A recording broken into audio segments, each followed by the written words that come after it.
Hello, troopers, and welcome to the 501st Com Chatter. I am Chloe.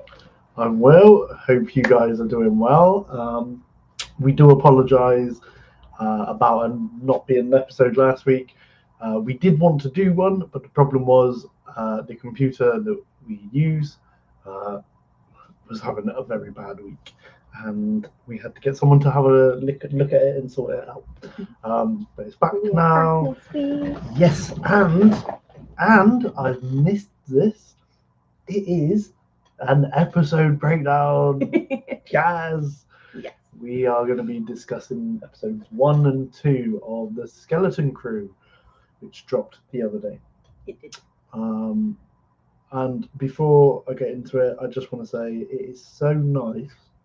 I know it's only 2 episodes in, but it's so nice to see the Star Wars community like agreeing and being like, I like this show. Do you know what I mean? Like, there's positivity. Yeah. I haven't seen so far anyone be like, this is rubbish. What is this? This isn't Star Wars. There's none of that so far, which, No. Thank God, and I hope it continues through the series. So, yeah. Yeah. I'm really excited that we have a new series, and it is completely different to anything else in Star Wars as well. But it also has that, like, familiar feel, because I mean, we'll obviously get into some of like the Easter eggs and nods to like other Star Wars things, but it has that sort of like 80s ET style feel. I think they call it like Amberlin. It's like Amberlin feel. You know, the like E.T., like you said, E.T. and like like the old Steven Goonies Spielberg, as well. like suburban America sort of vibe. So it kind of feels like sort of like movies that we grew up watching. So it has kind of like a nostalgic feel to it, but it's also still Star Wars and it's still very modern. But yeah. And there's lots of Easter eggs that not just myself has noticed or Chloe, but like other people that have picked up on stuff, and it's like, wow. Yeah. Like, they have really put in as many as they could for fans like us to find. And there's a really interesting one as well that I don't think people have noticed, but I'm going to mention later. Connection to another. First. Yes, I believe you have. But we do have some new releases and stuff to go over first. Yes. But before we begin, like we mentioned the other week, we started a Mount Rushmore. Yes, we did. So the first week we did clones, Mount Rushmore clones. Yeah. This week we have done... Last week we have done... We're still yet to do this week's, but after this episode, we'll post this week's, and then next episode we'll break that one down. Yes, so we have done Clone Legions, Mount Rushmore Clone Legions. Yeah. We think this is probably a very bog standard list, to be fair. I think a lot of people are going to agree with it. Yeah. If not, is what it is. It's your own opinions. You can say what you like. But I think a lot of people will agree with this. So obviously, as you can see, starting off, we are starting with the GOAT of Clone Legions, the best one ever, the best one that there ever will be, the 501st. It's pretty obvious, being that we are the 501st Com Chatter podcast. Yeah. Exactly. We are named after these guys. Yes. So, if this isn't on your list, I'm very surprised. Yes. But, yeah. Anakin's boys. You got Rex, you got Fives, who uncovered a whole conspiracy in the Clone Wars. Echo, Jesse, Hardcase, like there's Kix, Tart. There's so many good clones in this Legion. So had to be. I mean, if this was a ranking, I would definitely put this in number one spot. But I mean, obviously, Mount Rushmore, there's not a ranking; it's just like top four. Yeah. So yeah. So obviously, 501st. Next up, we have probably the next best choice, 212. Yeah, I mean, we all love the 200. You know, we love Cody. We love, you know, Wax and Boyle. There's so many. And they are an iconic unit, and probably second favourite after 501st. You know, again, just a unit that we see a lot of. You know, we see quite a lot of it in Revenge of the Sith. Yep. We even see like the airborne versions. Yeah. And I really love the colour of the 212 as well. Like the sort of orangey yellow. Love it. So if the 501st didn't exist, we'd probably be like the 212 Concha. Yeah. But doesn't sort of have the same ring to it, but no. But again, these guys will probably be on most people's lists, I would say. You know, we have the 104th, the wolf pack, the armor, the color, like it just looks so good, doesn't it? Like you know, I would possibly say this is a bit of a statement, but I think their clone armor designs might be the best. Yeah. Yeah, like all the wolf designs on it, and like look at like Wolf's helmet with like the jagged teeth and and even his visor looks sort of jagged as well. Yeah, exactly. And like I said, you know, I love the 501st, but if you look at the majority of the 501st as a unit, they majority have just like the blue shoulder, the like blue lines and all.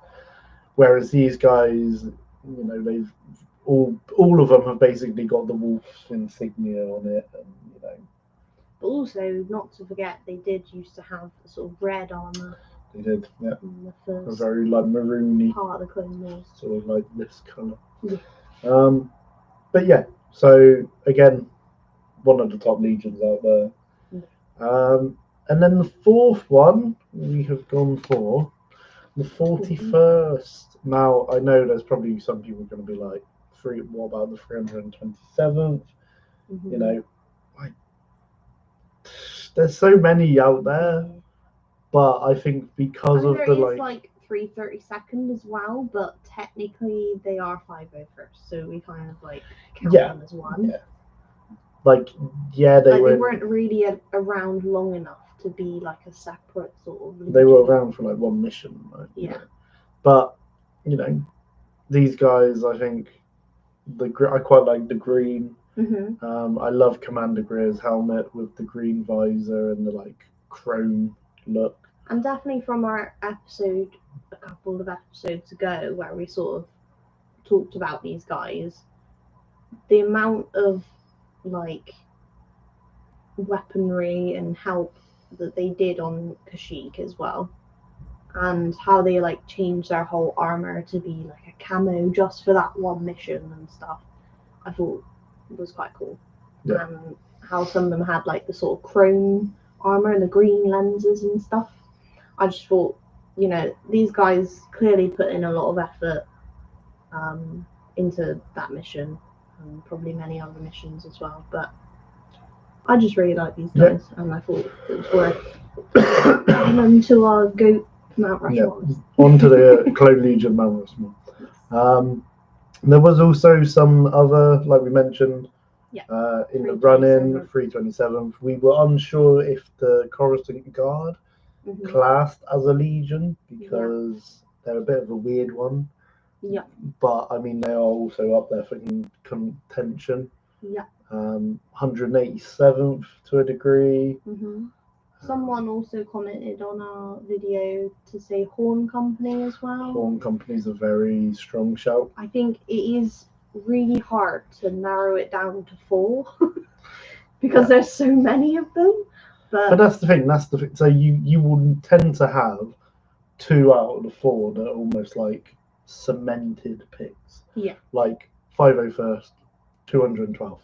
Those are cemented picks. Those will be team picked. Like they will be legions that everyone picks basically. Yeah. Then you have 2 that are very like majority, and then 1 that's a bit like contention. Yeah. So, but I think it's a good pick. So, yeah. So what do you think of our picks? Let us know. Yes. And let us know your choices for which Clone Legions you would pick as well. Yes, exactly. Let us know. We'd love to hear your Mount Rushmores. And stay tuned for the next one, because also we are going to do more Mount Rushmores. There's so many we can do. We can Yes. do Jedi, Sith, we can Bounty do ships. hunters, ships. Yeah, there's so many. There's so many. So definitely check out our TikTok, because we'll be posting them. Yeah. And our future Instagram, weeks to because we're come. going to post it as well. Yeah. So keep an eye out for that. So going on to the new releases. So we have a new Ezra Rebels figure. This is Ezra with Lothcat. Yeah. I like the figure. I like the little Lothcat edition with Ezra, but this version of Ezra, in terms of like the Rebels version, I'm not a massive fan of. But again, the Lothcat is pretty cute. Yeah. Although I do feel like Ezra was closer with the Loth Wolves, so I feel like they should make a Funko of him in the Loth Wolves. But also, that would be bigger than Ezra himself. Yes. So I don't know. It might be a bit difficult for them to make that one. But again, it is quite a cool little combination, seeing these two together.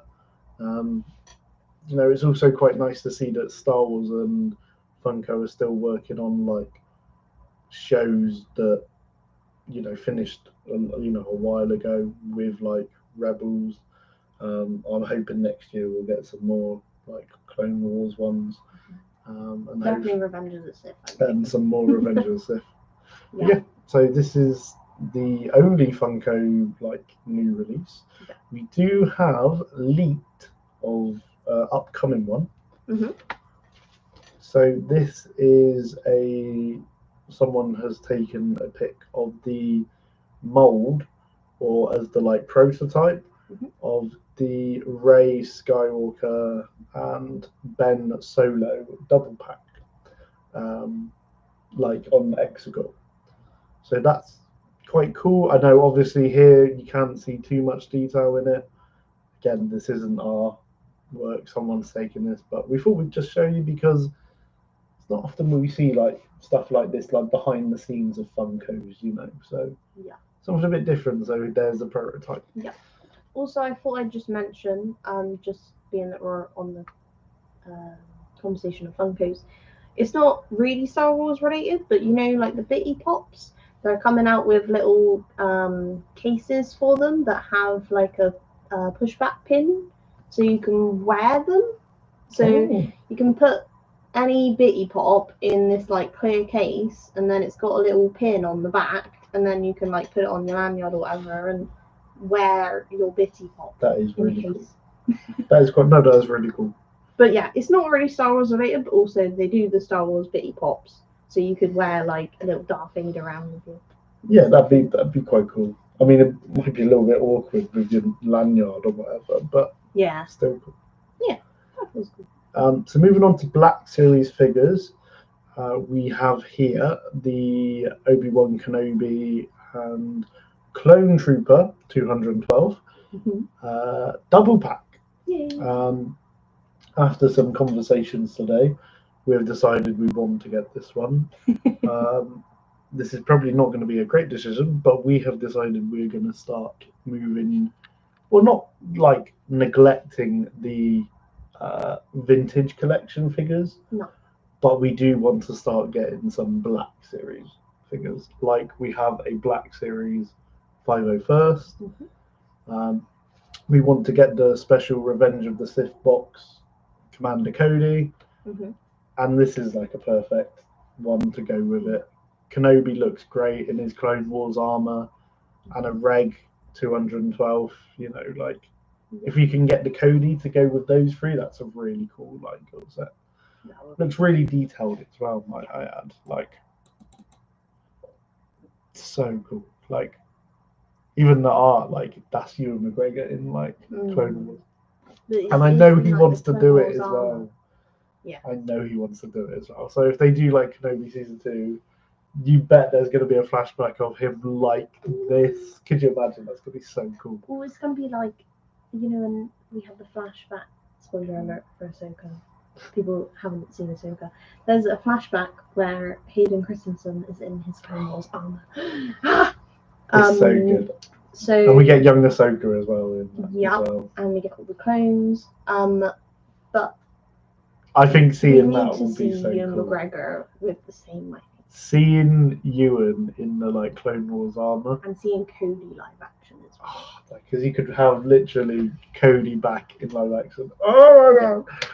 Oh, so you know what to do. You know what to do, Star Wars. Come on, don't let us down. And also, we do have other Black Series figures. What? No, because I've got the like Oh, episode 2 yes. Padme that you bought me last year, and then we've got like the Ahsoka, Boba Fett, you know. So we do have other Black Series figures, but it's just we want to expand our clone Yes. Black Series figures. I think this and is get, very like, dangerous, but Obi-Wan and Anakin, maybe. I think But this is- Anakin is worth I think they're doing a Black Series Clone Wars Anakin though, from the Ahsoka. Well, I think that would be good. so. We could because- have him with that. That'd be so cool. But yeah, that's very cool. We have a Cal Naka Black Series figure. I love how like he's got the old box. Yeah. It's nice to see. Good old Cal Naka. I enjoy, if you guys watch or listen to us, you know we are fans of the Acolyte. So anytime we see Acolyte figures get revealed, it's like nice to see a little bit of love. It's nice to have High Republic Jedi figures because their robes just look so cool. Like the yellow sort of stands out, and they've got all these different colours. There's a Wookiee Jedi as well. Like, Yeah. That is so cool. How often are you going to see a Wookiee Jedi figure? No. So Unless they do like a Kunji. Yes. Or that other one from the books. Oh yeah. I can't remember his name now. Oh, I know who you mean. Yes. We do like Buriaga. Yes. See, I know my High Republic Wookiee. But he does look very cool, and we love Cal Naka. Yeah. He died too soon. Yes. R.I.P. Now, Lego. Sorry. We've got some sets to reveal. The last Lego set is one we will be getting. We've already determined. I'm sorry. He's determined. Can you blame me? We have here the ARC 170 Starfighter. This has been a very sought after set. A lot of fans, myself included, were excited when we heard that this was getting a new release.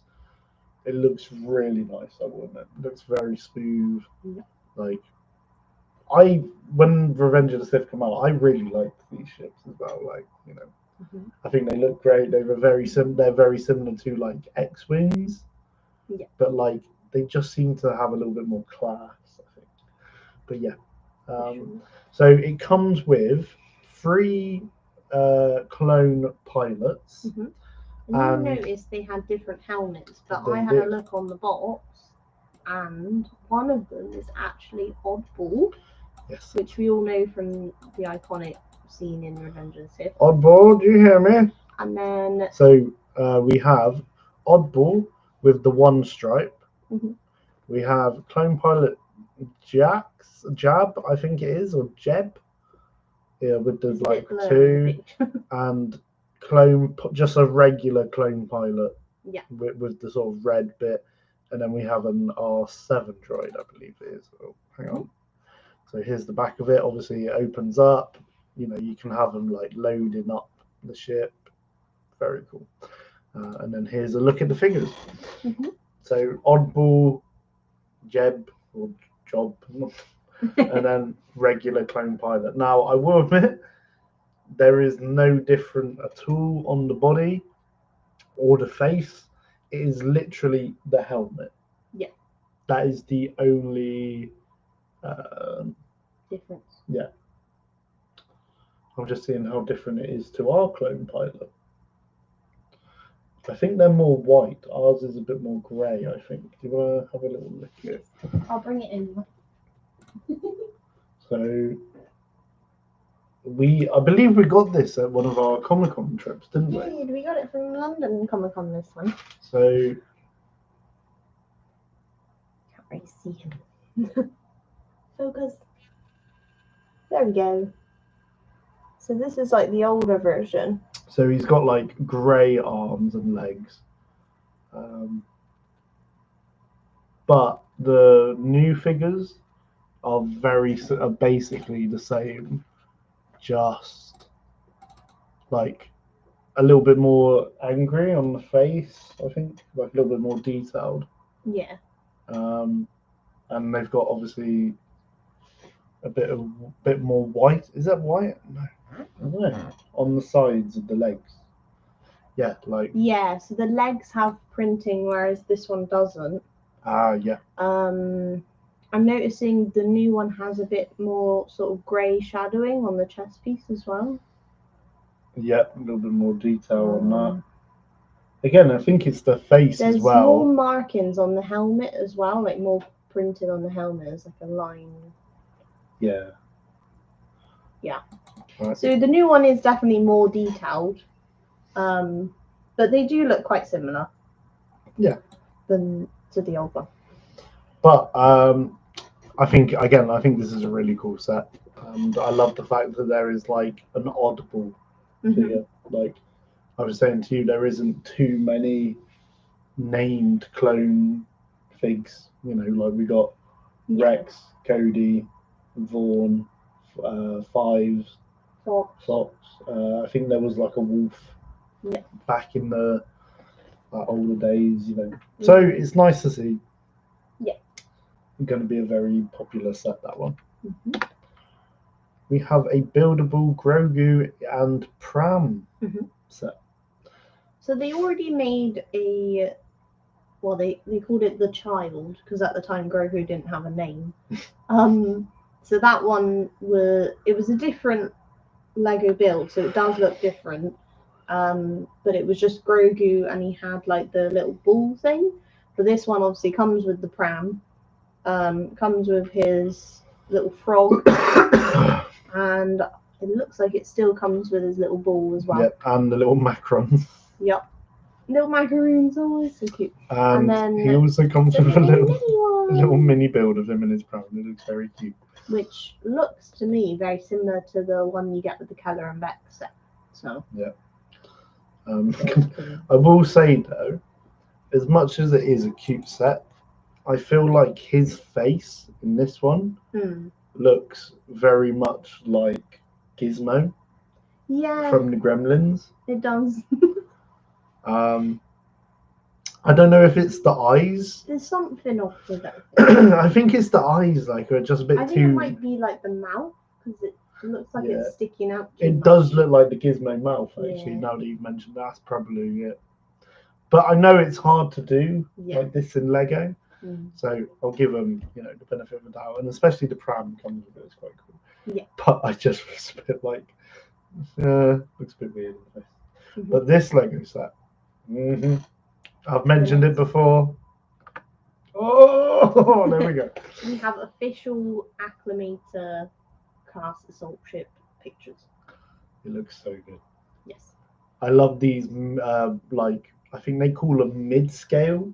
Yeah. Because they're not like mini-scale. So they're like mid-scale. Yeah. We got the home one, which was iconic. Not home one, we got the Invisible Hand, and the Executor. And this just looks so cool. I hope they do a Venator version of it, because obviously, having those two side by side would look so good. And you can even have the Invisible Hand with the Venator. We've mentioned that many times. But we have the full size Venator. Any Venator is good. But I want a fleet. I mean, the Acclimator is supposed to be like sort of bigger than the Venator, so the Venator would have to be quite small if they made it the same sort of scale. But when you look at like the Home One mind and the Executor, like they do the the scales quite well in my opinion. Yeah. But I just think this is really cool, and Yeah. I love this ship anyway. So this is one that we will be getting on the 1st. When it comes out. I want it. I want it now. Pre-order it. Yeah, I believe that's it for the new releases. It is Skeleton Crew. Yay! I think we had a really good start with 2 like good episodes Yeah. to start. I'm off. already glued to it, and I want the next episode now. You're gonna have to wait. I know. So before we get to this point, we obviously get the iconic Star Wars like helmets with the light going across, and we see a few new faces. So I just thought I'd mention which ones we saw in the intro. So we got R2-D2, then we've got Captain Silvo, who is introduced in this series. We got RX series droid, which we all sort of know as the Star Tours droid, or DJ Rex at Galaxy's Edge. Then C-3PO, which we all know and love. Vader, I think he's always there, because who doesn't love Vader? It's iconic looking. Yeah, we love Vader. Then you got little Annie with his little pod race helmet. Annie. Little Annie. Little Annie. It is, Joe. So that was cool to see, because it's little Annie, isn't it? And like obviously this is sort of like a kids series as well. Like not aimed at kids, I mean like it's about little kids. Yeah. We've not really had anything like that since The Phantom Menace. Yep. So it's nice to see little Annie in the intro. Mm-hmm. Then we have I think they're called truancy droids. They're like They're like security droids, aren't they? yeah, Like New Republic security. they're in this series. So we'll talk more about them as the episode goes on. But I think their heads just look like a CCTV camera. I think that's the point of them. They're meant to Yeah. look as like they're just watching everything. So there's one of those. Then we got Mando, who's basically always there, because who doesn't love Mando? He's like amazing. And then we get the droid from this show as well. So he's called SM-33. And what do you get if you put SM-33 together? Me. Exactly. And Smee, if you guys don't know, and I think you should know this, is Captain Hook's first officer, like first mate. In Peter Pan. Yes. So this is a direct Amazing. nod to that, because obviously, it's an iconic pirate story. There's a lot of Easter eggs in this series. Oh, there's so many. To not only other Star Wars projects, but other pirate things. Yes, like Pirates of the Caribbean. Yeah. Pirates of the Caribbean ride at Disney. Mm-hmm. So- And obviously Peter Pan. Yep. So there's so much to sort of get through. So after obviously the iconic Star Wars, I think we have a bit of a different tune as well when Star It's Wars more shows like up. melody, like happy, like Yeah. So they might change that as well. So then we get the stars, and then blue writing comes up on the screen, and I got really excited because I was like, this is like, in the originals, like at the end where it's like, da, da, da, da, and then you see the pale blue writing, and it just felt so like perfect to me. I mean, usually in the Star Wars movies, you got like the title crawl scene, Yeah. but I think it's nice that they're sort of changing it up, but also it's like the same shade of blue that you see in the credits, so I thought it was really cool. So I've written down what it says, so I'll read out to you guys. So it says, since the fall of the Empire, the New Republic has maintained order, and yet remote hyperspace routes are increasingly plagued by piracy. These pirates boldly brand their armor holes as a sign to all ships to surrender or die.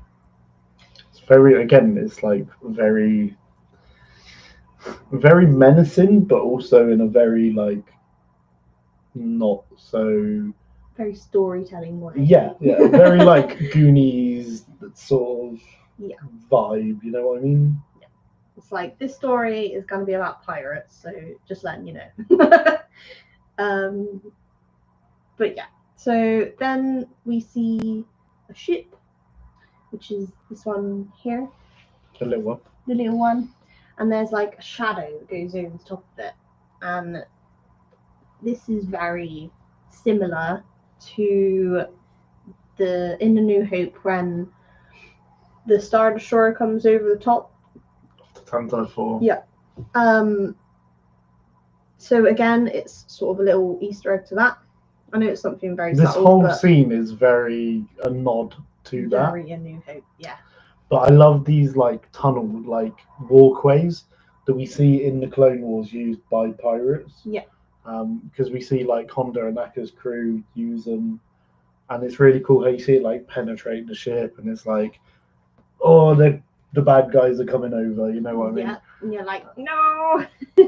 And we also see one of the turrets, like defense turrets of the ship, like shoot one of the walkways. Yeah. Which I thought was quite cool. Mhm. And then like the pirates immediately go over to the turret and destroy it, which I thought was again very cool. They like get their thermal detonators on. I saw someone point out that the sort of airlock tunnels replicate pirate planks.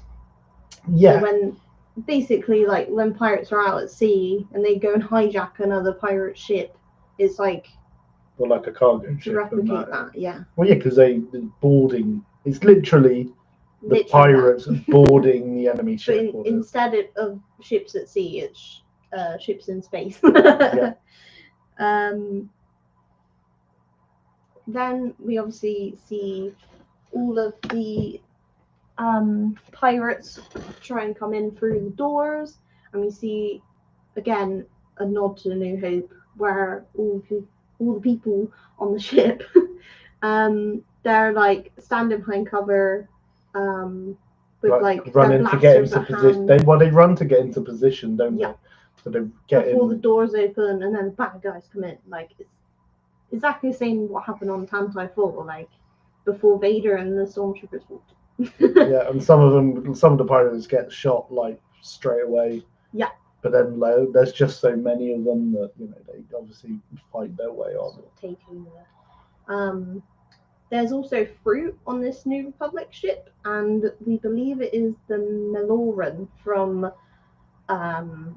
Star Wars Rebels, and it's seen in Mandalorian as well. But this has a lot of Star Wars credits to its name. How on earth it has made an appearance? This one bit of fruit has made an appearance in so many different projects. I know. It's crazy. Clearly, everyone in the galaxy likes these Meloran mango-looking fruits. Clearly. We see many different alien species. So there's obviously like the wolf sort of guy, which we'll go into in a second. There's this guy that gets his eye shot. This guy. Yeah.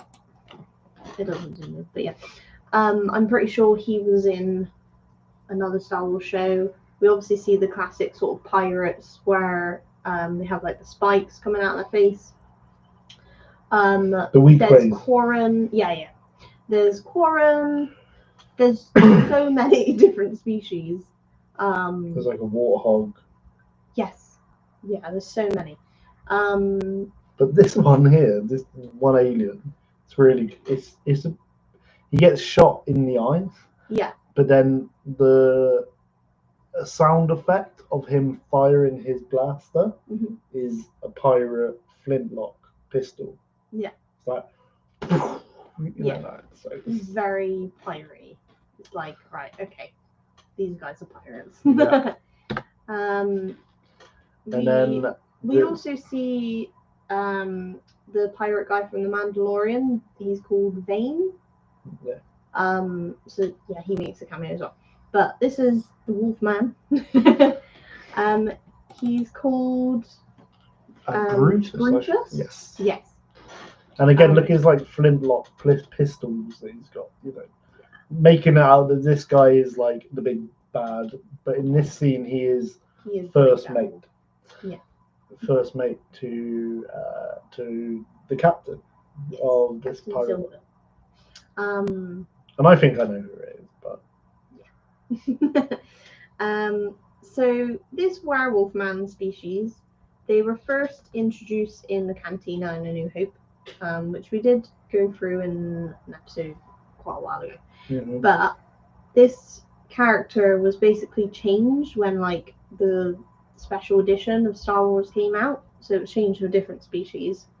So if you watch A New Hope, the Cantina scene now on like Disney, then you won't see the Wolfman.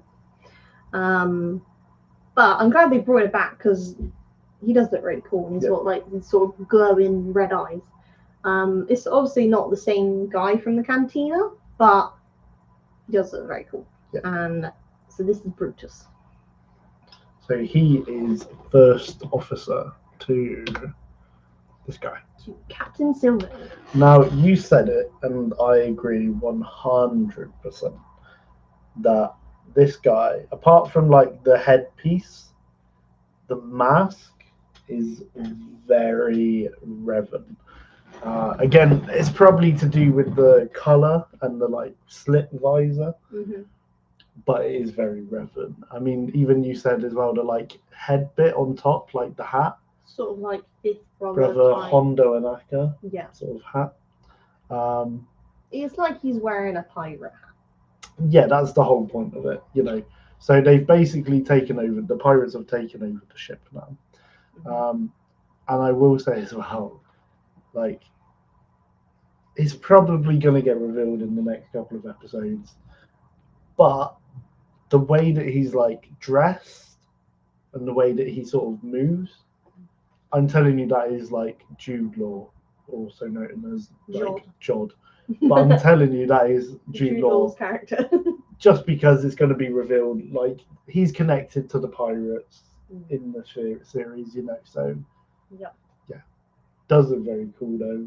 I feel like it's probably something they didn't want to get out just yet because they wanted it to be a big reveal. I think it's too obvious that it's like this is who it is. Yeah. So. But very cool. Also, I pointed this out to you, didn't I? And I said, so the Easter eggs in this like one bit is so cool. So there's a bit here where he takes the like leader or captain of this like ship, and he's like, where's your vault or something, like open your vault for us. And he's like, the vault's magnetically sealed, we're just a bulk freighter. And then in the same sort of tone as like in the New Hope that I'll go into a sec, Captain's like, then why is it magnetically sealed? Like, and then it's literally replicating the scene with Darth Vader in New Hope and Captain Antilles, is it? And he's like, this is a consulate ship. We're on a diplomatic mission. And then Vader's like, if this is a consulate ship, then where is the ambassador? It's literally the same tone. And then he's choking him while lifting him up. And then they open up the vault that it's magnetically sealed. And inside is literally one lousy New Republic credit, which Brutus is like, we lost men, people died for this one credit. So all of a sudden the like rest of the guys, like the rest of the pirates turn on Captain Silver. Now, again, we don't see we don't see him die. Sorry, pardon. That's right. We don't see him die or get like thrown out the airlock. So clearly, he's obviously been like captured and put in the brig or whatever. Yeah. So 100%, like I said, 100% it's John Law. Mm-hmm. John Law, as we call him. And then we get into our first encounter with the kids from Skeleton Crew, the main cast. Can I just mention? So they're on a planet called Atin, and You were very passionate about this. You were very passionate. It's okay. So we think that. Well, everyone's been saying that this Atin is. The reason they called it that is because of like the AT-AT walkers. Now, a lot of people have called them AT-ATs since the release of Star Wars. But I've always called them AT-ATs because of like the AT-STs, you wouldn't pronounce those as like AT or like AT-ST, you know? Mm-hmm. So I'm the same. I agree with you. I feel the same way.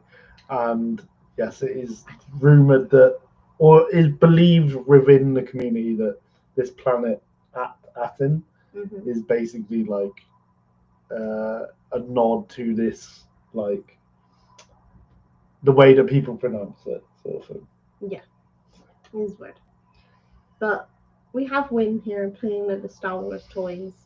And I love this scene, not gonna lie, because it kind of reminds me when I was a kid. Nice to get like the little Star Wars figures from like magazines, or you know, you go to Toys R Us and then you get a little figure, and then you're like, oh, I got a Jedi and a Sith. I'm gonna make them battle. And you know, you'll recreate a scene from like a film or something, and I'm just like, this right here, this one scene is going to be so nostalgic for so many people because this is what they grew up doing. And I'm like, I love this. Also, while we have this picture here, someone pointed out on social media that Wim's bedroom looks like the bedrooms in the Star Wars hotel that was in Disney World. Oh, interesting. Like the sort of like oval cutout in the wall where like the bed is very Star Wars. Interesting. I definitely saw many pictures hotel. and videos of the Star Wars hotel, like the Star Cruiser hotel. I think it is shut down now, but it is. It didn't last very long, but it was also very expensive. Yeah. Like it literally put, like, for example, being very honest, me and you could not have afforded to like fly out there and stay in there because it was like, I think it was $1,000 like, plus a night or something. I'm pretty sure it was like $6,000 a night. Well, there you go. Yeah, so it's like, guys, no, you've really like, we're not rich enough for that. But you like sold it to like the rich elite Star Wars fans, and again, there's nothing wrong with you guys because everyone has the chance and should have the chance to enjoy Star Wars. But I think they made the mistake in just catering this experience to them instead of letting, you know, regular people and regular households have the opportunity to experience it without having to like take out loans or remortgage stuff, you know. Yeah, very true. Anyway, good spot. No good spot. But yeah, I really liked Wyn's bedroom, and he even has like the little ships on the ceiling as well. He has the coolest bedroom out of any Star Wars bedroom we've seen. True. But then so he gets sort of called by his dad to be like, come on, have your breakfast, get ready. Yeah. No, you pointed this out. Yeah, I did. You take full credit for this. What colour is in the milk? Is it blue? No. I said it was grey milk because it kind of looks grey to me. It doesn't look green. It doesn't look blue. It's definitely not blue milk. No. And this is at Atten, so like there ain't no banthas walking around, and there ain't no acto creatures. I can't remember what they're called, walking around either. So, you know. I mean, I don't really want to be pouring grey milk on my cereal. Yeah. But I think as well, the whole point of it, again, this I think is a visual thing. Yeah. By Wim pouring grey milk onto his bland cereal, it's showing how boring this life is for him, and how like there is no adventure, there is no excitement in it. You know, you look at what he's got grey milk, and he's got some, you know, like the cornflakes sort of things that we see in Andor, you know. Mm-hmm. So again, it's very like it's meant to depict it being a very miserable breakfast, a very miserable, like, it's nothing special. And I think that's done for a reason. Mm-hmm. You know, if he was pouring like, again, like blue milk on it, or had like colourful cereal or something, it shows he's having this good life. Yeah, but it's like a visual thing. Yeah, but yeah, someone also pointed out that he's very similar to Elliot from E.T., like how he only has one parent who's like struggling to like look after him and be a good parent. And yeah, you know, obviously the neighborhood as well is very E.T., like suburban. Could you imagine if they did? I don't know if they would, because I think that people would be a little bit too annoyed at it. Could you imagine if there was like an alien creature wandering around dressed as E.T., like in an E.T. costume, like how there's a yes, but like how there's but how there's like a Yoda with E.T. Like there's a kid dressed as. Could you imagine that? That'd be so That would funny. be like full circle. I would love that if they added that in. They need to.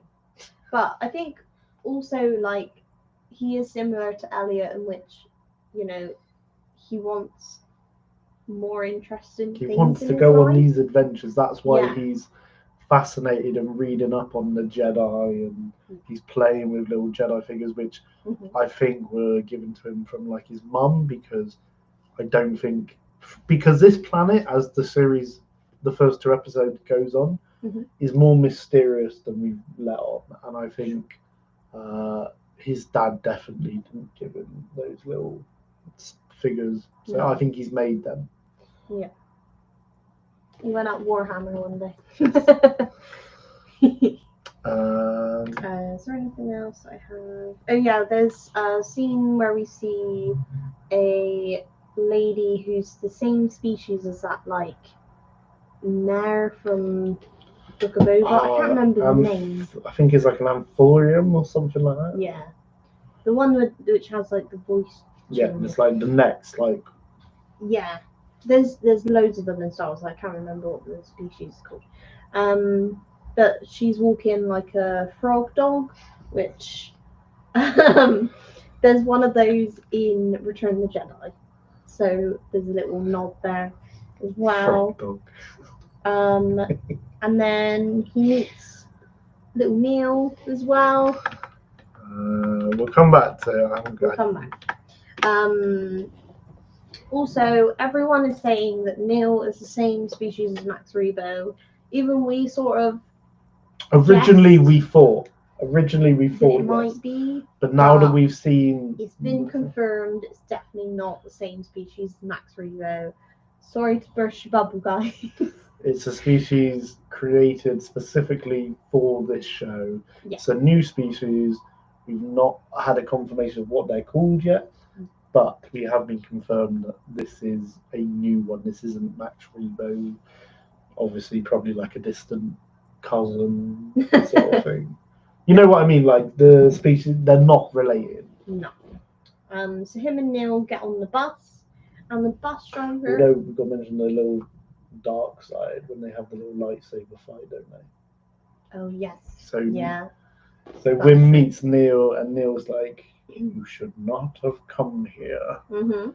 And it's like, whoa, it's very Darth Vader. Yep. And they turn around and they pull out fake, like, air lightsabers, Mhm. and they have like a little battle. Yeah. And Neil chops off Wim's arm to then Wim slashing Neil. Yeah. And then they get on the bus, and then there's this RX droid, which is the one from Star Tours. But he's It's the same sort of model. It's the same like model, but it's not the. I can't say that it's the same one from Star Tours because No. But it's the same yeah. droid. It's like, you know, when you see like Asher X, and it's like, oh, that's the same as R2D2, but it's not actually R2D2. You know what I mean? And then I feel bad because one of the kids like puts a little bit of gum on the back of his head, Yeah. and then he turns around and he's got loads of gum.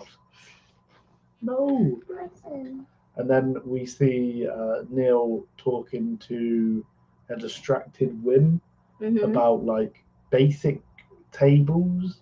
So clearly they're talking about some sort of Star Wars mathematics, you know, something going on. Something like that. And then he Wim's sees, looking at his tablet. yeah, and then we see Fern and KB Yeah, on their bike. on their little bike, and they go down a little shortcut path, and he's like, "What?" Wim's like, "That's cool." He's like, "Do you see that?" And he's like, "See what?" And he's like, "It's a cool bike." I do have actually what Wim was reading on his tablet, and I believe this is what they were like recreating in the street. So basically, someone's translated the Orbesh on his tablet. So I'll tell you what it says. So it says, the cave of shadows was dark and ominous, but Lena was not afraid. She glinted her lightsaber, its blue glow lighting up the darkness, ready for what lay ahead. Suddenly the Sith appeared before her in dark robes and a red lightsaber. You should not have come here, his voice echoed through the cave. So basically what he is reading on the tablet is what They him recreated. him and Neil did on the street. So clearly this is like a favorite story of his, and he's like reading it on the way to school. So yeah, it's kind of like us where we like, you know, you read the same book or you watch the same film over and over because you're like, I really enjoyed that story. Yeah, exactly. And again, like as we see Rey say to Finn in The Force Awakens, when he mentions Luke Skywalker, she's like, Luke Skywalker, I thought he was a myth. Yeah. You know, so to people especially to someone especially like Wim in the New Republic, who's lived this very like sheltered life on Assassin, like these Jedi are just stories. Like he doesn't know what, you know. We know what the Jedi are and that they exist, but he didn't. This is just like stories created, like childhood stories, like you would read as a kid, which is quite cool.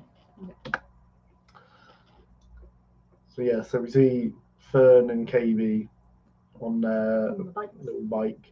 I'm going to mention it because you guys are going to get fed up of me saying it, but we see KB with her Geordie LaForge visor.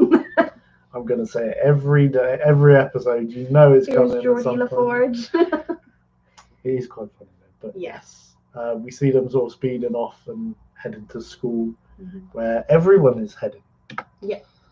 And it turns out that they do a like while they're in school here, they do a like career test for you to be like, this is the career you're going to be doing when you leave, sort of thing, you know.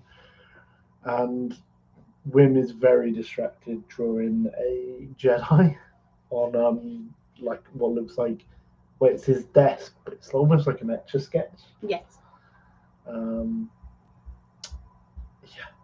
Very, very cool. And obviously we see He's got a crush. Neil has a crush on this green little cow species. She's called Runa. Runa, and she wants to be like a strategy analyst, something like that. And He's Neil's just like, "Oh, that's so cool. I love him. He's so cute." I am becoming a fan of Neil, I will admit. I do like Neil. And we also learn that the school teacher Farah is Fern's mum as well. But we learn that slightly later on. well, I don't think she's a school teacher because she was visiting the school. So she's she represents the like New Republic on Atatin. So she's quite an important figurehead. Mm-hmm. But she also stops Wim drawing because she's like he's like sorry. The Jedi, I will say, if I'm trying to remember his name, he's gonna hurt me. He looks like the Jedi. He looks like the Jedi that I have on my High Republic T-shirt. It's been so long since I got into the High Republic that I've forgotten his name. That's gonna bug me. I think it's someone that he's reading about called Druin. Yeah, I'm not saying it is the Jedi that I'm thinking of. No. But I think the look, because of like the beard and the way that the hair, it looks very similar to. Keep going. So here we have Neil and his crush. I know. I did really like the scene, and I hope we get to see more of them together. Like, will Neil approach this? What's her name? Runa. Will he approach Runa eventually? But yeah. Also, thought I'd mention the scene where we see KB and Fern riding on the bike. They go past what looks to be like a sort of like petrol station, but it's got Aurebesh writing, and it's a little Easter egg because it says Mel's. What was the Jedi's name? Stellan Gios. Oh, that was it.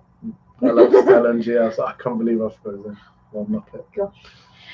Anyway, the Easter egg when we see KB and Fern on the bike, they go past this sort of petrol station, and it's got an Aurebesh Mel's, and basically it's an Easter egg to Mel's Drive-In from the George Lucas film American Graffiti. And there is a Mel's Drive-In at Disney. Yes. I can't remember which one. Universal, sorry. Yeah. Is it Universal? Yeah. Oh, that's a bit weird. There you go. Also, after they go home from school, we see Neil and his little family. There he is, by the way. Because we also see as well, before they go home, like, Neil's like, you've got to study. We've got this test. Yeah. Stop wanting to get your head. And he's like, have you never wanted to do like anything fun? And Neil's just like what? Like, he's just happy with his life. He's not like, he's happy with not doing adventures and stuff. But he is very cool. I like Neil. I love Neil. And then we see this really sad shot of like Wim looking at Neil going home to his family, and you can hear like his brothers and sisters being like, Neil, and his mum and dad are like, hello. Yeah. And Wim's like then goes home to an empty home because his dad's at work and for him. Also, while KB and Fern are on the bike, it basically like breaks down, and then they're taking it apart, and then KB says, oh, it needs a new power converter. So again, another nod to A New Hope, where Luke goes, I was gonna go to Tosche Station, pick up some power converters. So clearly Fern and KB need to go to Tosche Station. Yep. And pick up some power converters as well. Maybe Tosche Station's like a chain. You know, there's just one in every planet. It's like a budget. Yeah. Like, you know, your local Asda. Then this guy, I can't remember his name, but it's basically again another nod to Harrison Ford's George character Lucas. in American Graffiti. Yeah, the George Lucas film American Graffiti. Harrison Ford plays a character called Bob Falfa, and this guy.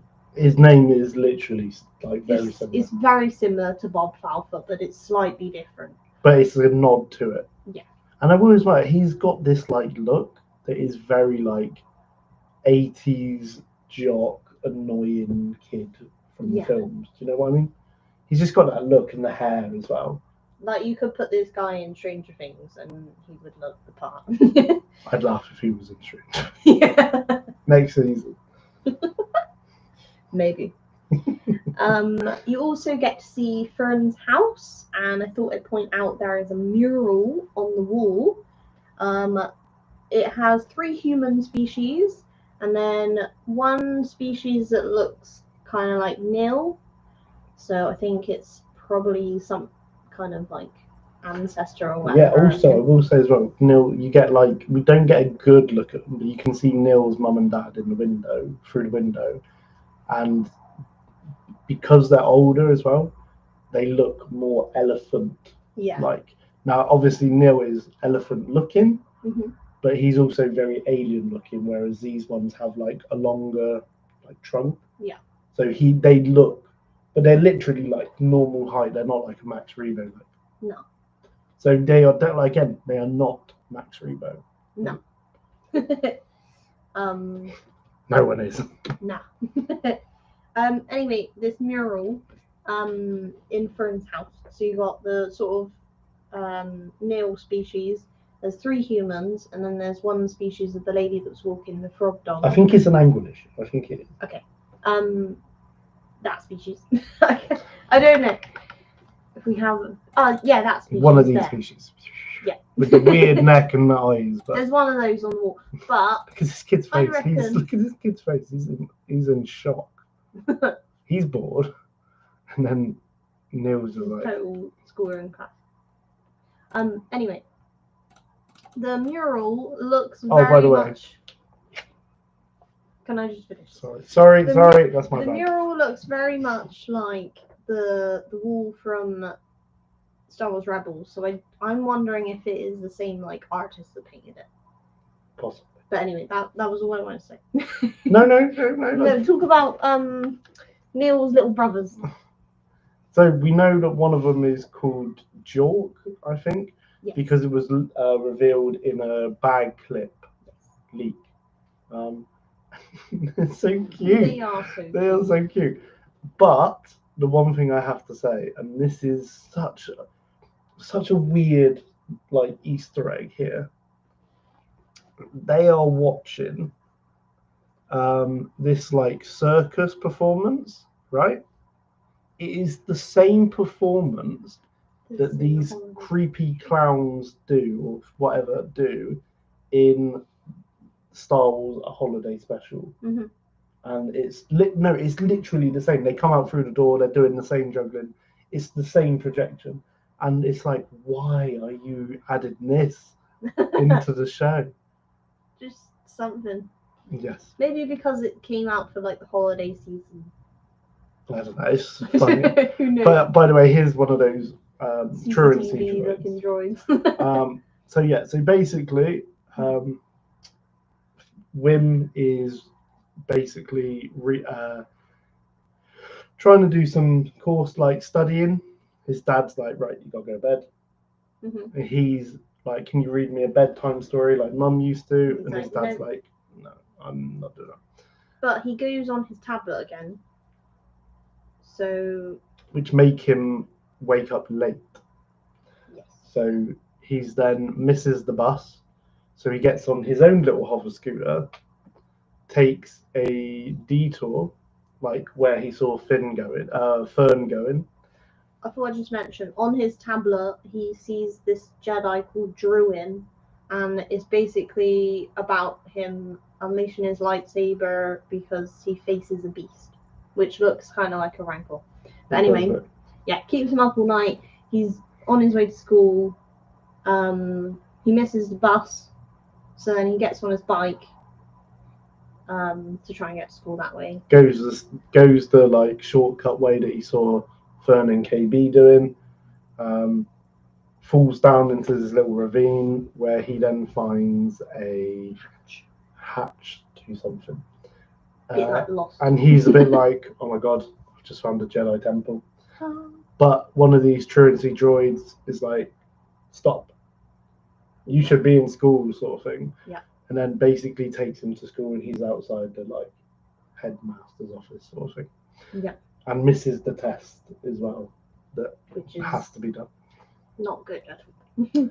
And here he meets Fern, and he's like, again, he's on his tablet, and I have the decoded words that are on his tablet as well.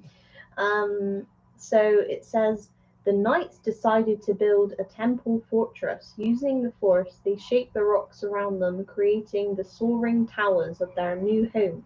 The entire fortress could lower in the ground, hiding it from sight in types of danger. With their fortress complete, the Jedi Knights found peace and solace. And they meditated together. Their connection of the Force grew stronger. And when the galaxy called for heroes, the Jedi did not hesitate. The fortress rose to the surface. They stood ready to fight for justice and peace. So sounds very High Republic-esque. Yes, but also he's learning about Jedi temples now, and we've sort of seen this in Rebels, where like the temple could hide in the ground, but then if you're a Jedi, you're able to use the Force to raise it, and we also see Wim mention wizard. He's like, I saw your bike. Wizard. It's wizard. Yeah. So again, another nod to other Star Wars things. Where Annie's friend says, "That's so wizard, Annie." And Mandalorian, you know, after he flies the what do you think? Naboo Starfighter. Wizard. It's also in Robot Chicken Star Wars as well. That was pretty wizard, wasn't it, son? I'm bringing it back. So, yes. I like how they put that in there. But basically, his dad has come to school because he's been told to come and see him. He's convinced the like head teacher basically to like let him do the test again. But he has to basically get every question right to pass. Sorry. Yeah. But all he wants to do now is find the Jedi Temple. Yeah. So this is what he believes, that he's found this hatch, because he's reading up about Jedi temples. He's thinking this is what he's found now. And he was mentioning it to his dad, and like Fern's listening and was like, "Huh? What's that?" And then so he's like, I'm gonna go get Neil and we're gonna find this. So this is where we get this cute little thing where Wim goes to Neil's house and all the like little baby brothers and sisters are watching this. Yeah. And he's like, "Jork, there's Neil." And he's just like looking at him like, whatever. He's upstairs. And then we get this weird bit where like Wim climbs on top of the house and like looks through this skylight, and Neil's just having this bath. But it's like a massive bath. Yeah. But it's just a bit weird because can you imagine like having a bath and then like looking up and you seeing your friend being like, "Come on, go!" I'm like, "Ah." So, but again, these guys are so cute. Very cool. So basically, they go to the site. Also, for a mention, as Neil and Wim are going to this like hatch that he's found, they refer to each other as Jedi 1 and Jedi 2. So again, sort of a nod to the original Star Wars, like Red 5, you know, Like Yeah. how they have their All little Reds, names. call in. Yeah. Oh, also they do grab some tools from Neil's like garage, Yeah. And then they head out there. But when they get there, they get sort of spooked by KB using a voice modulator, who scares them. And then it turns out the girls, KB and Fern, are here, and they want to. See what's in there. Yeah, they're like, we claimed it first, we were here first, and then they basically trick Neil and Wim into like digging out the hatch. Yeah. Very Because they think they'll find one of these power converters in there. but like Wim and Neil like no, we're strong, you'll go, sort of thing, like, you know. Yeah. And they eventually do get inside, where they come across like SM-33 or Shmi, sort of all tangled up and like deactivated. And then the group sort of split up a bit, like Wim goes off into his own and he ends up activating the ship. Yep. Which we know as well from the Lego is called the Onyx Cinder. It's quite a cool looking ship, I've got to admit. Meanwhile, Wim's dad comes home and he's not there, so he goes looking for him. And the like hatch door shuts. Yep. And then like, oh no. So they try getting out, and the ship like start. It turns out that they're actually on a ship, not a temple or anything. Well, Fern tells Wim not to touch anything, and then he touches one green button, and then the ship starts to fly. Yeah. But yeah, so the ship starts taking off, and Wim's dad's like, Wim, what are you doing? And then they end up like they're too high above the ground now, so they sort of get into the ship, and then the like ship goes through the like what they class as like the barrier, and they see stars for the first time in their lives. That's crazy. There is something going on this planet. Yeah. I'm telling you. And then it sort of ends with them jumping into hyperspace. Yep. Which I thought was quite funny. The first time they saw stars, they went into hyperspace. That's crazy. Also, I will say as well, really interestingly, the bit with Wim and the breakfast, his dad gives him some credits, which will be important in the next episode. But the credits aren't New Republic credits. They are mint Old Republic credits, which is like unheard of. Yeah. Like, this place is like a myth, basically, which we come to find. And then we end the episode. I also thought I'd just mention there are many Easter egg sounds when the electric comes back on. So there's like one of them is like the sound from Vader's targeting in his TIE Advance. There's many different things. But yeah. So episode 2, we start with obviously like the kids in the cockpit being like in hyperspace, and like Wim pulls a button or like a control, and it like leaves hyperspace. And then SM-33 comes into the room. Very cool, very like menacing. He's like, "Wow, we have stowaways, Captain." And then Fern says that she killed the captain. And then she's like, I'm your captain now. And then Wim's like, I want to be the captain. And then SM's like, to challenge the captain is to like... challenge to the death. Yeah, and he's like, yeah, no, I don't want to do that. No, thanks.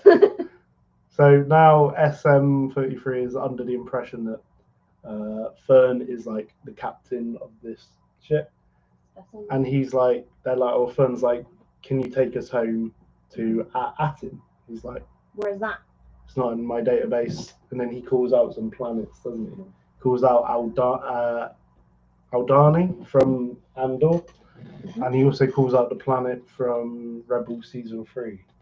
Well, I can't remember what it's called. Again, beginning with A again. But And she's like, no. And then he's like, point to which planet it is. And then you just see like a bunch of different stars. things. And then they're like, we're lost. We don't know. We've never been out here. So he then says about going to this port. Because I think he says one of the thrusters is damaged or something. So he needs to do repairs. Yeah. So they go there, and we do see all these like ships out there in this like asteroid port. So it's called Docking Port Borgo. And here we have the ship that we see at the start with Brutus and the pirates. And the Onyx Cinder like parks up. Yep. And this weird little like bubble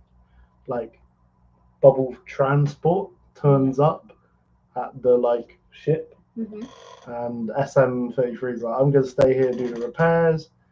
You go and see if you can get us some directions or something. I can't remember what it is. And they see the ferryman. Oh, so here they are in the bubble, by the way. And it's quite cool. Like, it's like a little platform with a little like it's not glass, but it's like plastic covering. I mean, it is held up by tape as well, mine. So not the best. But it takes them to the port. But we do see the ferryman. I thought I would just mention we see Hondo Naka's ship as well as a little Easter egg. We don't see Hondo, but someone. I think he's going to show up at some point. Also, this species here of the little dude that flies him across, he's called a teak species, and he is from the old Ewok films. Yeah. Not the same like character, but that species. But it's a bit weird because in that show, they are the size of an Ewok. Yeah. Like he in like weird little film Ewok, like, Adventures of Ewok or whatever it's called. The teak in it is the same height as Wicket. Yeah. Yeah, this guy is like a little puppet. Little tiny one. But again, you know, we do see a Dathomirian witch in it. Yeah. But they did change them into what they look like now. So yeah. Again, it is cool that they've decided to go that way with it and bring little teak. We also see the guy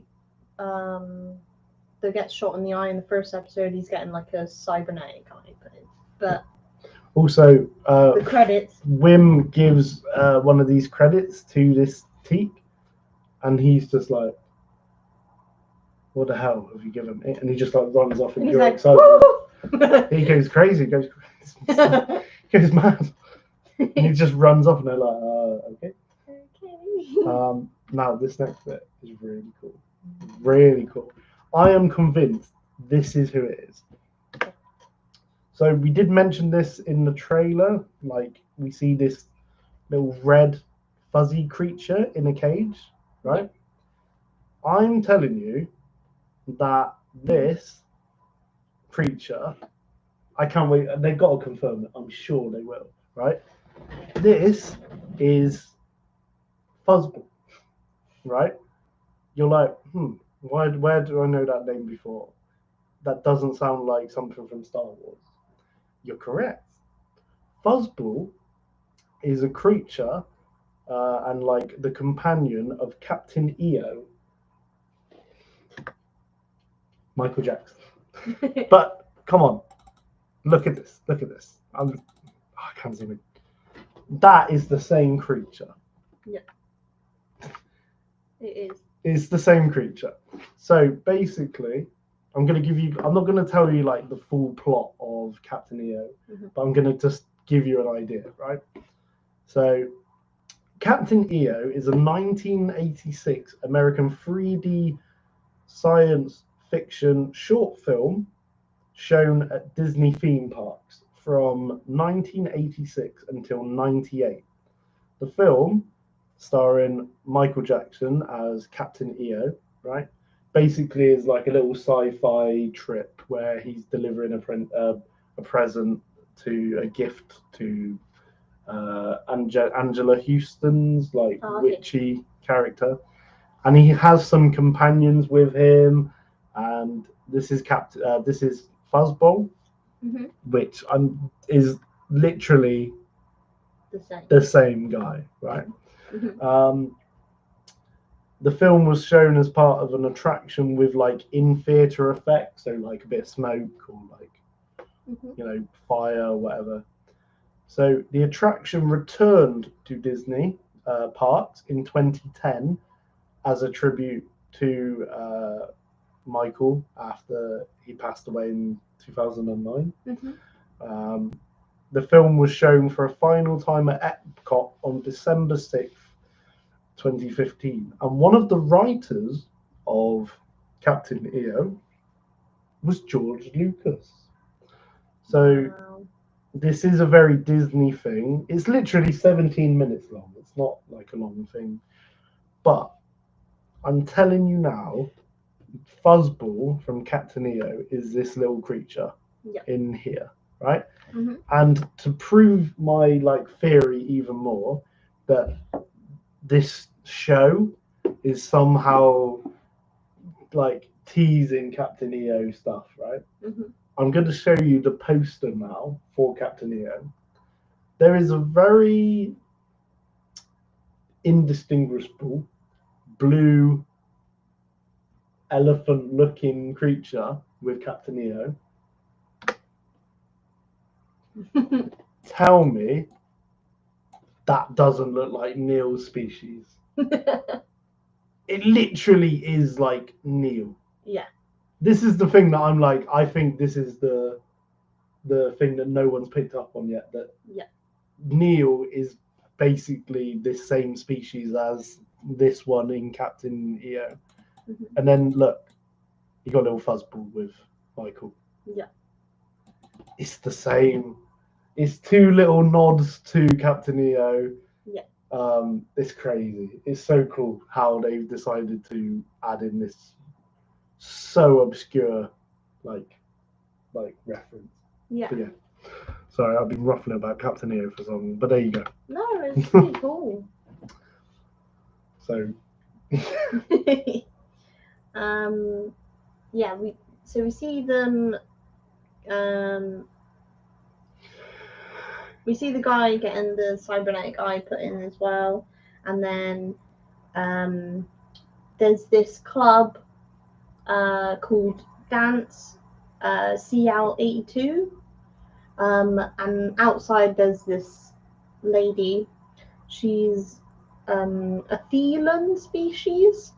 So basically, it's a species that's been in Star Wars before.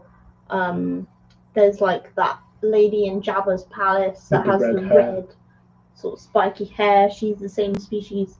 Also, Jackie from the Acolyte was half Thelan as well. They basically just have like sort of 3 spikes on the side of the head. So yeah, this lady sort of is looking over at the kids, thinking, "What are they doing here?" Also, she goes over to KB and Fern, and she's like, "You guys kids, like, what are you doing here? Where are you from?" And they go, Aten. And then she's like, "No, be serious. Like, where are you from?" And they're like, Aten. And she's like, "Are you telling me that you're from this like this planet that is like lost and the most treasured planet in the galaxy?" Like, so then they sort of realize like why. Yeah, it's a bit like It's a bit suspicious. Yeah, we see Wim and Fern go over to this like restaurant. Wim and Neil. Sorry, Wim and Neil. Wim and Neil going over to this like sort of rat-looking creature. Yeah. And they're like, they order some food. We'll take whatever he's having. And then And the creature looked like Gary. Yeah, it did. I don't think it is the same species, No. but like looked like similar. And I get when I saw the guy like doing the food, I was thinking about the like little cut scenes from Outlaws when you go to like the little vendors and they're I like was thinking that as making the well. food. I I was was like, expecting to see a little like Nix on the counter. that would have been cool. Also, a little creature that you see if you blink and miss. It's the same worm species as Lady Proxima from. Is it Lady Proxima from? Solo. Yeah. Yeah. So yeah. So basically, this guy asks for money, and they're like, "Wait, we have to pay," and he's like, "Well, yeah, you don't get this for free."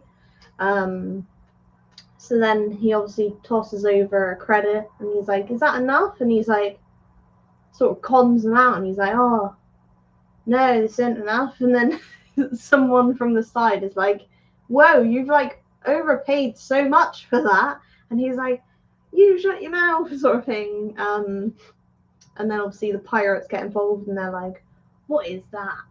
That's that's an Old Republic credit in mint condition." He's like, "That's got to be a fake and stuff." But that's like going to like a shop and pulling out like a PSA 10 Charizard. Yeah. And everyone's like, that's got to be a fake, right? Wait, what? Yeah. You're trying to pay for your McDonald's meal with a PSA 10 Charizard? You're crazy. Yeah. So basically, it gets them into a bit of trouble. They sort of run away. Wim flips the bowl and basically sets like the rat guy basically on like fire, and they run in the distraction. And then SM-33 comes to rescue. No, KB rescues them because they run into her and she's got the blaster. Fern. I keep saying KB. Fern fires the blaster up in the air and the pirates like stop. Yeah. And then is it Vane? Yes. So she's now having a conversation with Vane at like gunpoint, being like, he's like, "Where you guys from? What are you gonna do?" sort of thing. And then he takes the blaster. Yeah. And then SM-33 turns up and he's like, "Get away from my captain." Yeah. And then he like comes on over and it's like really like menacing. And then he's like face to face with these pirates. And then he goes to town. He just like, he's got like hydraulic like pumps. Yeah. And he just punches them all and then they start like shooting at him and he deploys like metal shields on his arms, and then he uses the like heat that's been absorbed to like burn the like rat guys on the warthog. Yes. He's brutal. He's absolutely a machine. I like SM-33. I love it. And then he gets hit by like basically while they're trying to escape, he gets hit by like it's an ion blast. So he like circuits out, and the little rat creature that's in his head comes out like, and goes with the crew. And then Brutus comes over. He's like, "How did that ship like not get like blown up coming in here and stuff like that?" So yeah, then he's like, "Send them to the brig," and then they go to like a sort of prison cell, and then there's sort of. But you could hear the like. Again, this is very much like the Pirates of the Caribbean ride, where you hear like. I mean, they're not real people. It's like sort of animatronics and statues and stuff. But there's like people behind bars. And they're sort of whistling to like dogs and stuff to open the door for them. You can hear the like whistling like. So then obviously it's revealed this is Jude Law's character. He sort of uses the Force to get the key through the bars, and then like Wim obviously immediately he's like, "You're a Jedi," and then he's like, "Shh." So keep a secret. So clearly Jude Law, I keep calling Jude Law. Jod uses the Force, so possibly like some kind of Jedi. Well, that's the thing. We don't know what route they're Who going to knows? go down. It's either going to be he's a Jedi or he's just a Force user. But he's definitely going to help him out, and I can't wait for the next episode. It'll be good. So yeah, that's basically it for Skeleton Crew 1 and 2. I know this has been quite a long episode so far. Hope you're still with us, guys. If you are, fair play. And thank you. Hope there's some stuff here that you might have missed watching it. Maybe like Captain EO stuff. Yes. Because I mean, you might have seen the fuzzball, but like that poster with Neil on it, basically. That's crazy. When I saw that, when I was looking for pictures of fuzzball, I was like, holy moly. Yeah. But yeah. Troopers of the week. We'll do that quick. And we have meme of the week as well. Shall we start with meme? Yeah. Meme done. Because it is quite a good one. You found this one. It's Christmas related as well. So it's Obi-Wan and Anakin. So Obi-Wan goes, I know what you got me for Christmas. And he's like, what? How? And he's like, I felt your presence. He's like, lol. I thought that was really clever. I thought it was funny. Because it is very relevant. Because like obviously they're Jedi. So yeah. It's always you like, would know. I have a bad feeling about this, or like, I sense something. I sense a presence, you know. So it's funny how it's linked to Christmas. So I'm gonna do my trooper first. So this is Enzo Wolf, and he's created the ultimate Lego Clone Wars mock setup. So here it is for you guys. So it's very like a clone, like Venator hangar, and like he's got all the ships and all the. Oh, it's so cool! Like how much detail he's put in. The video as well has got like the sort of Clone Wars narrator voice over it. Yeah, it's like the Republic is in trouble. I'm General Obi-Wan Kenobi. But yeah, encountered it's so clever how, you know, he's obviously put a lot of time into it. Yeah. So shout out to Enzo Wolf for being my trooper of the week. And so mine is Millie Does Good on TikTok, and she's painted these really cool lightsaber canvases. They look so real towards the end. I'll sort of try and skip it on for you guys. But she adds all these like little tiny details. I wouldn't know where to begin with anything like this. You know. It is so cool. And like she gets lighter and lighter until it's like white in the middle. So it literally looks like it's glowing. That's so cool. Like and she drew like all the hilts. I just thought it was so cool. I kind of want to make one of these. And even the dark saber as well. Very nice. But yeah. So that's cool. My trooper of the week. Millie Does Good on TikTok. So some good ones there. Yes. Well, we love Lego and we love art as well. So. Yes. So again, thank you guys for being here and listening, or watching us.